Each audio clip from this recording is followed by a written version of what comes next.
এক মাদ্রাসায় এরকম খাদেম ছিল, তো খাদেমের সাথে বাচ্চারা খুব দুষ্টামি করত, ডাকতো গরু। কি হ্যাঁ, পড়ার সময় গরু ডাকতো। তো ও ছিল একটু সাদা সিধা, সাদা সাদা সিধা বোঝেন, সরল ছিল, সরল সহজ সরল, একটু হাবলা টাইপের, তো বেশি মাথায় নিত না। আবার দেখবেন হাবলা মানুষ চেতলে কিন্তু খবর আছে, ঠিক না? একদিন বৃষ্টি হইতেছিল প্রচন্ড, এর দায়িত্ব ছিল ছেলেদেরকে খানা পরিবেশন করা। তো খানার সময় হয়ে গেছে, খানা নিয়ে আসে না, তো ছেলেরা চিৎকার দিতেছে গরু কই গেল।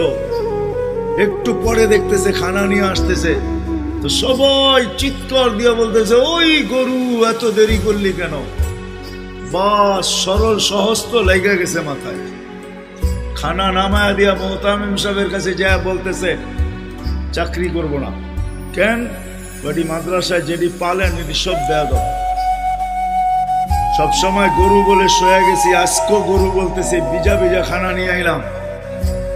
মোহতামিম সাহেব বুঝছে যে সরল সহজ মানুষ চেতলে তো এরমই চেতে গেছে গা সিধা বাড়িতে। রাত্র ৩টার সময় আসতেছে, আইসা মোহতামিম সাহেবের দরজায় খটখটাইতেছে, জিজ্ঞাসা করছে কে? হুজুর আসছি। কি জন্য? চাকরি করবো। তুমি না দিনের বেলা চলে গেলে চাকরি করবো না? এতদিন চাকরি করতেছিলাম শুই না, এখন চাকরি করবো দেখা।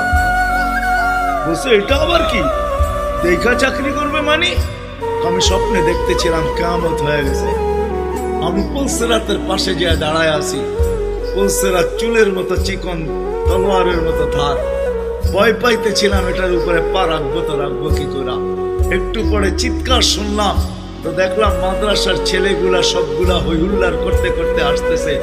ওরা পুলসিরাতের পা দিতে দেরি, এটা সুপার হাইওয়ে হয়ে যেতে দেরি হয় না।